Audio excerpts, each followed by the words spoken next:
Hello everybody, welcome back to today's video. I didn't think I'd have to cover this subject again, but here we go. And to get into today's video subject, I'm going to have to take you into a scenario. This here is Jimmy. Jimmy works around the clock at his family's pizza shop. Jimmy is 18 years old. Jimmy is saving up for college and to pay off his tuition. And hey, maybe if he's lucky, he'll own the family business one day. Jimmy makes minimum wage. He doesn't get any health care from his job. Often he works long and demanding shifts. Jimmy understands that in this world, you have to work to get where you want to be, and he doesn't complain. He doesn't bat an eye. He puts his head down and he works. This is Pegasus.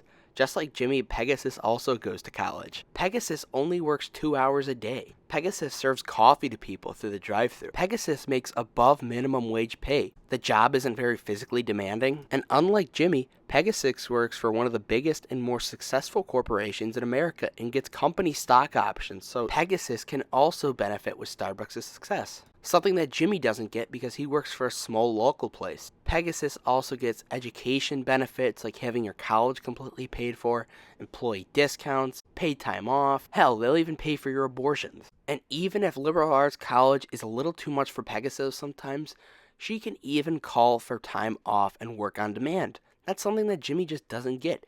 Even if Jimmy doesn't want to go to work, he has to go to work. If Pegasus doesn't want to go to work, she can just say, I don't want to work today. But Pegasus demands that she get better pay and better benefits. See, if you're a college or high school student working in a part-time job, I don't think you should be demanding full-time benefits. And the logic that rich man bad, poor man good, that just doesn't apply here. Hello everybody, welcome back. Once again, the Starbucks unions have striked. In response, along with the entire stock market crashing yesterday, Starbucks is now below $90 a share once again. Today I'll be once again sharing my thoughts on it, completely debunking it, why it's stupid. And again, also guys, my offer to anybody that is with the Starbucks union to come onto the channel and debate me live is still up for grabs. Anybody wants it, they can get it. Nobody has provided me any good reasons in the comment section or to me face to face on why this is actually a legitimate union, besides big corporation bad. Let's get into the video though regardless. Here comes Santa Claus, here comes Santa Claus, right down Santa Claus. Please, it's too much winning. Reindeers pulling on. Hello, I like money.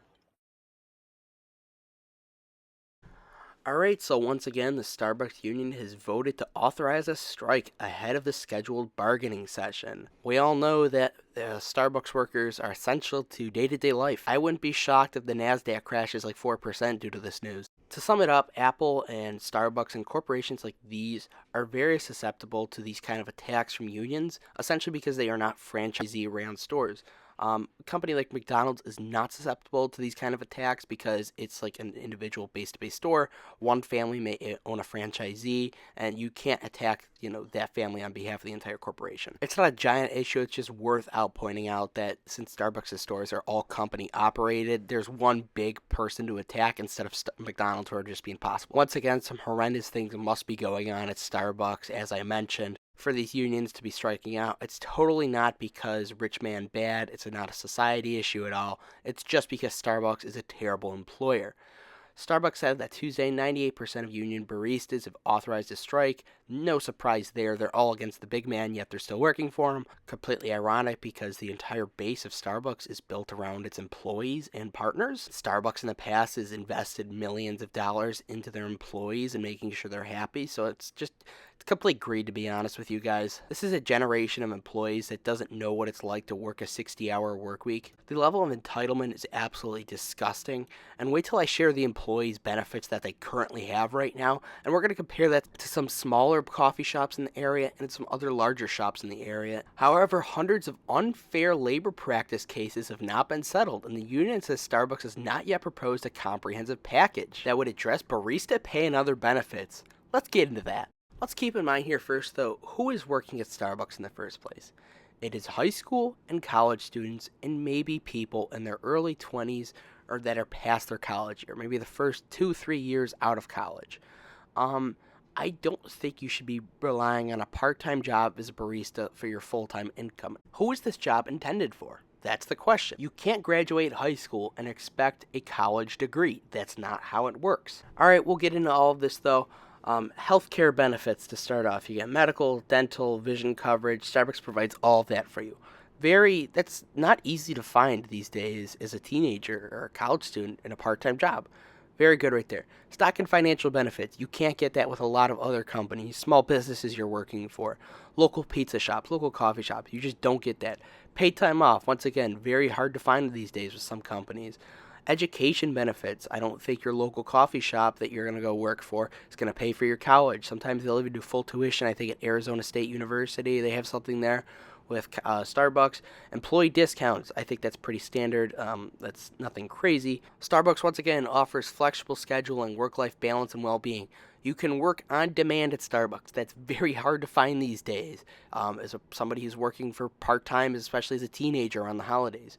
You know, this is a complete societal issue. You can't these days say, oh, I want to work on a Thursday. Starbucks offers you that. It's absolutely ridiculous that you're bitching about this. In the real world, when you get a full-time job, you can't just say, I want to go on Wednesday. My mental health isn't good. Career development, they offer a lot of resources in training development. Very easy to work your way up in the company as well if you want to become like a store manager.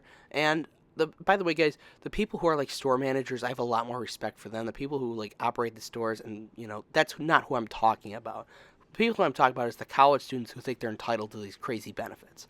And once again, diversity and inclusion benefits, I'm not going to go any further there. I think this is a complete sham, and I think it's a complete entitlement of Gen Z, and I think it's really just ignorant and completely embarrassing on behalf of Starbucks. A New York Post study found that 75% of executives felt most of the recent college graduations they hired were unsuccessful, and 60% of them had to be fired. I have also heard personally from family and friends that these days college kids that are coming out just feel completely entitled to a full-time job with full-time benefits. It's insane. Another issue now, I think, is that Gen Z and even millennials just completely, instead of trying to find ration and reason for their issues, they immediately love to just point the finger, especially at the big and successful rich corporation. It's just the easy thing to do. And the way that Starbucks' business model is structured, it's very easy to just attack them. I think this is more of a cultural and societal issue than it is a Starbucks issue.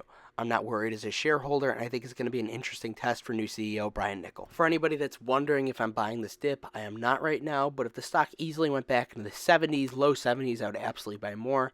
Right now, when the stock was trading near $90, $100, I thought it was a hold. There's just not been much fundamental change with the actual business, but there's been a change in stock price, and I don't like that. I said that I would consider start trimming at $115 to $120 with Starbucks. Just that China, the whole dependence on that for growth is a bit concerning for me. I've stopped my buying right now as of recently, but still, I think there's a lot of positive things regarding Starbucks. I think if the unions offer a good buying opportunity, low 70s, I will absolutely start adding once again. Alright, thank you all for watching. Smash like and subscribe. Once again, if you're a Starbucks Union member, hey, let me know in the comment section if I'm wrong. What did I miss? I'd love to also debate on the live show Cash Flow Kings live every Saturday at 8 p.m. Eastern. Alright, thank you guys. Do dividend stocks, not drugs, and have a good one.